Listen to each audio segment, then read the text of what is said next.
Hi everyone and welcome to Darlene's Creative Studio.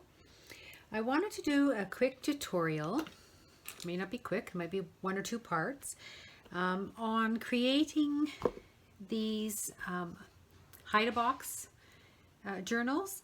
And what I have been doing, I have a big selection of these Reader's Digest covers.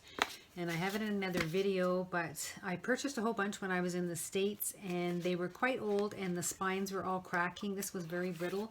So the spines all were cracking and coming apart. So I thought it would be easier to just cut the Reader's Digest apart and bring home the cover. So I have a great big huge stack of these older vintage ones, and there quite a few of them have the darker covers, more earthy tones and that type of thing. So I've used up all the lighter ones and now I'm getting into the earth tones. So I have a full stack of these.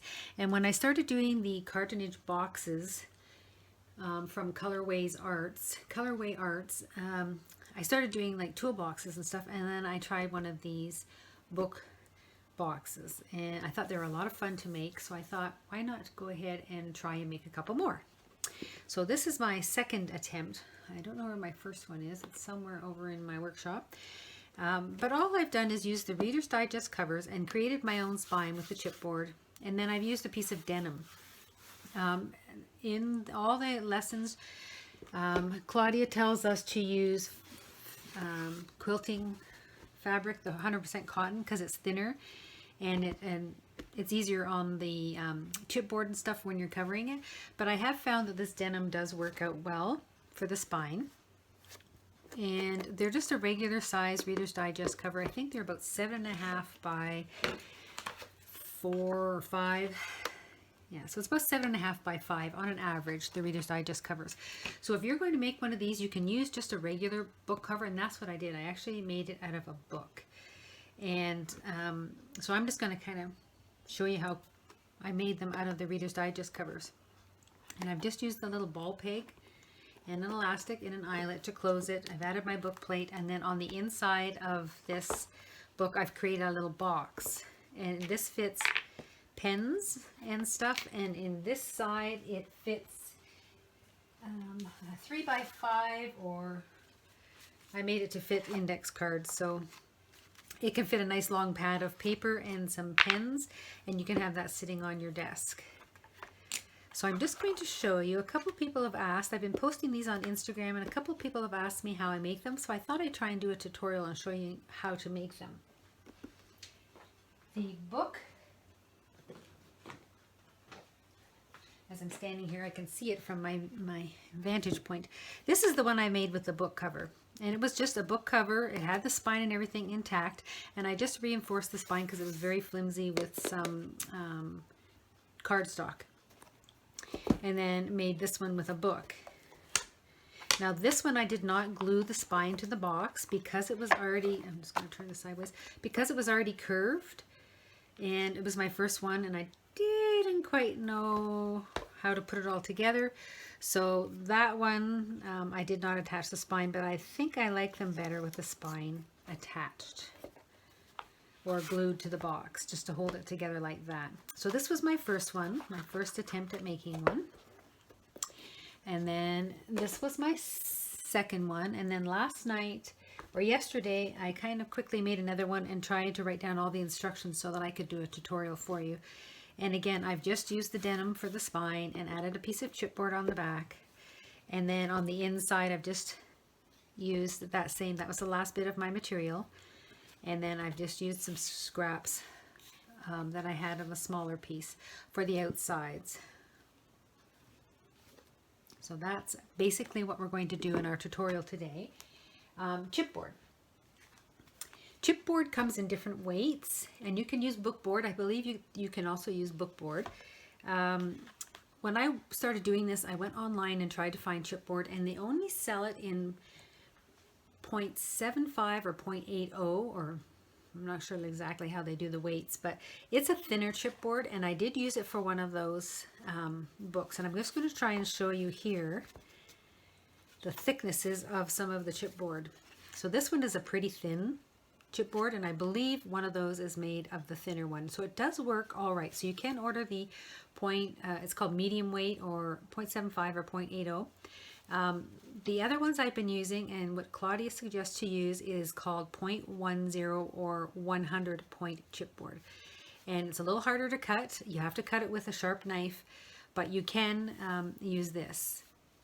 And to find out what thickness this is, her trick was to take the chipboard and lay it down on a surface, take 2 dimes, stack them together, and put them beside your chipboard. And if you can feel a smooth across your 2 dimes, if it's level with your 2 dimes, then that is 100 point. If it's a little bit bigger, then it's obviously more than 100 point. And if you can feel like a little dip going down from the 2 dimes, you know that it's going down to the 80 point or 0.75 point. But that was a tip she showed us. So I normally grab my 2 dimes and test it out. Now, where I've been getting my chipboard is from old binders. Because I couldn't order online, a lot of it is in the UK or the States, and because things take so long to get here because of the COVID, I just went through my cupboard and I remembered that I had gotten a stack of this chipboard from somebody who had recycled some binders, and the chipboard that I got was the nice thick stuff, so I can use this, and it's really great for making the boxes. And that's what I made all my toolboxes and everything. That was this chipboard that I got from these binders. So what I mean by a binder, these are some of the pieces that I've cut from a binder. So this was a really old binder with a great big 2-inch rings. You can tell when you open them, the rings are really old and not very nice looking and hard to open. So this was the thicker chipboard that I got from there. And this is probably bigger than the 1 point or 100 point chipboard. And this is what I got from a newer binder. And you can see that it's almost 2 pieces of cardboard pressed together, and it's got this little line in there. And when I cut it, it tends to tear a little bit because it's more like paper. It's still pretty sturdy. It's still pretty hard. It doesn't bend easily. So you can use it for these, but it is a lot thinner, so you have to take that into account when you're doing your measuring. So it really all depends on the thickness of the chipboard that you're using in order to measure for these boxes. So these are the chipboards that I have, and I'm probably going to use the thicker stuff. This one, it almost looks like it's corrugated in the middle. It looks like it's got like the little zigzags for corrugated. So I might use that for one of these, but for my toolboxes and stuff, I would definitely use the larger chipboard. And when you go to a thrift store and you start looking for binders to cut out the chipboard, and you can use this chipboard for making books as well. You don't have to make it just for these boxes. But these are some of the binders that I have. And this one I would think is an older one. It was made in Mexico.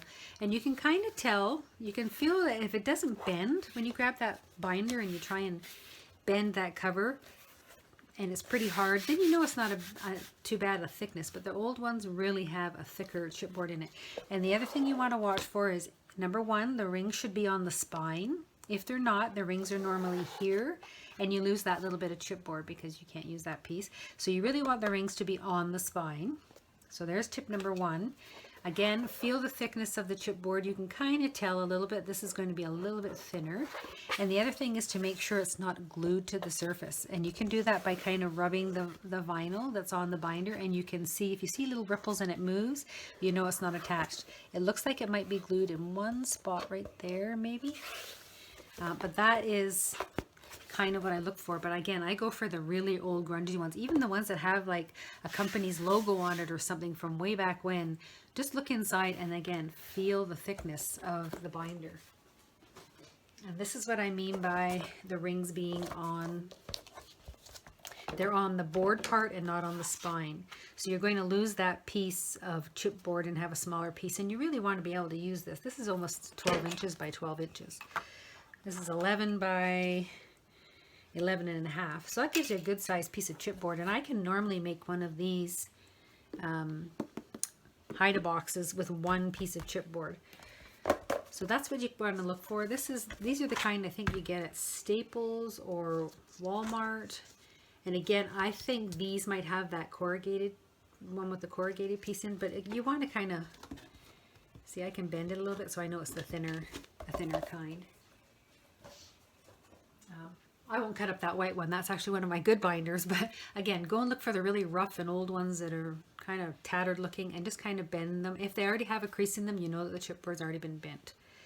So that's basically the gist of using the chipboard. So basically what you want to do is take a book cover, and whether you're going to use an actual book cover or just something like this where I've just taken the cover and I don't have a spine per se, that's what I'm going to be working with. So what I'm working with today is, let me just find my pieces here. I've grabbed this Reader's Digest cover, and this is what I'm going to be using to show you in our demos. And I will normally get out my sharp knife, and this is, I use a Husky knife, and whenever I start a new project, I'll probably make 3 or 4 of these books, and then I will change my blade. If your blade is sharp, it's so much easier to cut this chipboard. If it's dull and you've used it for 100 gazillion other projects, even though it's cuts, it's going to be harder to cut through that chipboard. So always having a sharp blade. So if you have one of those kinds that snaps, snap it off and start with a brand new blade. It cuts so much easier. And please use a non-cutting mat underneath, because it will cut through the surface of whatever surface you're working on. So I just they're pretty much even and clean, but I normally will just go through and cut off any little loose pieces. So this is what I'm going to start with. And then you want to decide how big of a spine you want on your book, or how big your box is going to be. And I cheated. All I did was use the width of this ruler, and it's 1 1/4 inches. So that helped my measuring, made it so much easier to just use this metal ruler. So it's 1 1/4 inches, and my spine is 1 1/4 inches. You want your spine to be the same width as your box, because you're going to have these little creases that you get sometimes in the books. We're going to create those so that you can open and close your book. So I'm literally going to start with my covers, and I'm going to grab some chipboard, and you're going to need a metal ruler. I also have, if you're going to do a lot of this cutting, I purchased myself a safety ruler, and it has this little lip here, so when I'm cutting, I can hold my fingers here, and I'm not worried about my blade sliding and cutting my fingers. I know Claudia and one of the other ladies have cut their fingers when it slides off of that ruler. So if you're going to be doing a lot of cutting, and chipboard is hard to cut, you want to use a safety ruler if you can. So you're going to need those. Those are 2 important tools. This is my rotary cutter. I think the blade is pretty much shot, but I use this to cut the denim for the spine, so I'm going to have that. Scissors, pencil. We'll get some other tools going. We're going to need glue, and I use, Claudia uses a roller to roll the glue onto the chipboard. I'm just going to be using an old paintbrush and some white glue. Now she uses Elmer's Glue All. This is Weldabond, and it does have a stronger odor, but I had 3 bottles of this I got it donated from somewhere. I got it at one of those RC Treasure sales or something, and I had 3 bottles of it, and I'm just trying to use it up. So I poured the Weldabond into this, because this is an old hair color lotion bottle, but it has a little cap and I can take off. So I fill this with the Weldabond, and I add the tiniest little amount of water and shake it up, because the Weldabond is quite thick and sticky. But I like to use that for because it will tack and it will stay forever. So that's the glue that I use, and my paintbrush. You can use Fabri-Tac if you like. I just find that it's not smooth. You want to kind of smooth out that surface, because you're attaching fabric to the chipboard and you don't want any ripples or anything like that. So you're going to need those. I do have a couple of these little mini bull clips around. I use those for some of the corners. If I have double fabric or whatever, I will be clipping those onto the edges of the box. I'm just trying to think of what else I'll be using. I am going to use this rotary, or this quilting ruler to cut my denim for the spine. So you don't really need that. You can just use a ruler. If you want to add any little bits to it, I've got a book plate and some brads, the ball pin and some elastic and an eyelet. Those are some of the things that I've used for this. On the inside, I had these old book plates when I cut up all the Reader's Digest. The very first end paper always had this ex libris on it. So I've got tons of those, and I just made them into stickers and added them.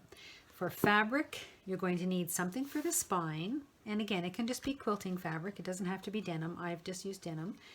You're going to need whatever fabric you want to show on the outside, and that's the only pieces that you're going to need are these 3 little pieces here. So you just need a smaller, 10 by 10 piece for that.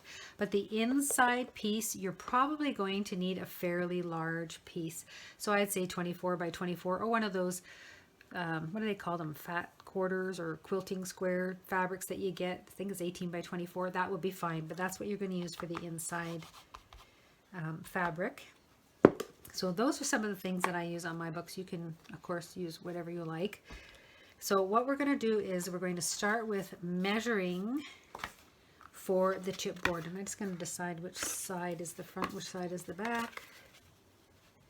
That sounds good. Not picky. So I'm just going to make my spine, again, the width of my ruler. So it's going to be a 1.5 inch spine, and then you're going to leave that gap in between each. So when you put your denim on there, you're going to get that little groove. So you can open and close your, you can open and close your lid. Okay. So I'm going to have a 1.25 inch spine, and that's the width of my ruler here. So that's basically number 1. You want your spine to be, and then that's going to be the height of my box. So all the sides of my boxes, when I'm cutting them, will be that 1.25 inch height. This again is just my measurements. If you're doing your own, you decide if you want a nice thick, deep box, you're going to go 2 inches. Then the sides of your boxes will be 2 inches high, as well as your spine. So you're basically going to need a piece of chipboard. And again, this is the width of my ruler. And it has to be the exact same height as your covers. So there is my spine. And again, once I put the fabric on, we're going to pull those apart and put those on there. Now, Claudia uses just plain craft paper to glue these pieces together on the inside. I actually use, and I ordered this by mistake and was going to send it back and missed the schedule, or missed the time frame to send it back. So I've just had it sitting there, and I've used this I don't know how many times for so many different projects. This is Kraft packing tape, and it's sticky on one side. It has glue on one side, and I use it when I want to make up some cardboard boxes. I use this instead of the cellophane tape, and it holds it really, really well. So I'm just going to cut a piece of this and cut this. You want it about, I always say the width of your thumb. It's about 1/2 inch larger on both sides, and you're going to cut a piece for that. You're probably going to need 2, but because my spine is so small, I will probably be able to use just this thickness, and I think this is about 2 inches, 2.25 inches wide. And again, it was just a fluke that I had this on hand. And you're going to need some masking tape as well. So for my spine, I've got this little piece of craft paper, and that's going to go on the inside. So let's just flip everything over. And I'm going to have that showing. If you write on any of your chipboard, just remember whatever fabric you're using, that may show through. So if you're going to label your pieces, like I've done, you might want to do it in pencil, because if you use a lighter white fabric, it will show through. So what we're going to be doing with this piece, again, is just putting this on, and that's going to hold your pieces in place. So when you flip it over, we're going to put the denim on the other side. So you can just use a simple piece of craft paper, the kind that you wrapped the shipping paper, which is just craft paper. But you want just a plain piece of paper, and then you can just glue this on. You can do that as well.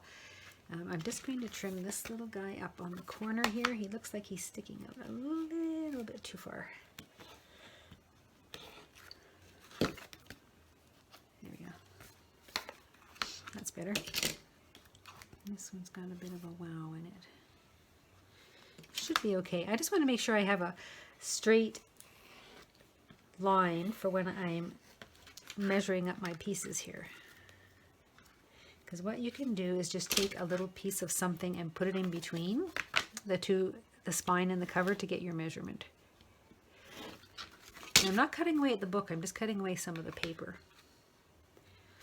So what I have are some of the scraps. These are scraps of the chipboard. You can just use that as your spacers. And I think these two are exactly the same. Yep. These were pieces left over when I was creating some of the other ones. So oops, that didn't work. So that's basically the spacing that you want. And let's line it up with the bottom of my mat here. Okay, so that's the spacing that you want. And all I do is I take this craft paper and I'm going to stick it on there, and I just get a little J cloth and I wet it and I just wipe it onto my craft paper.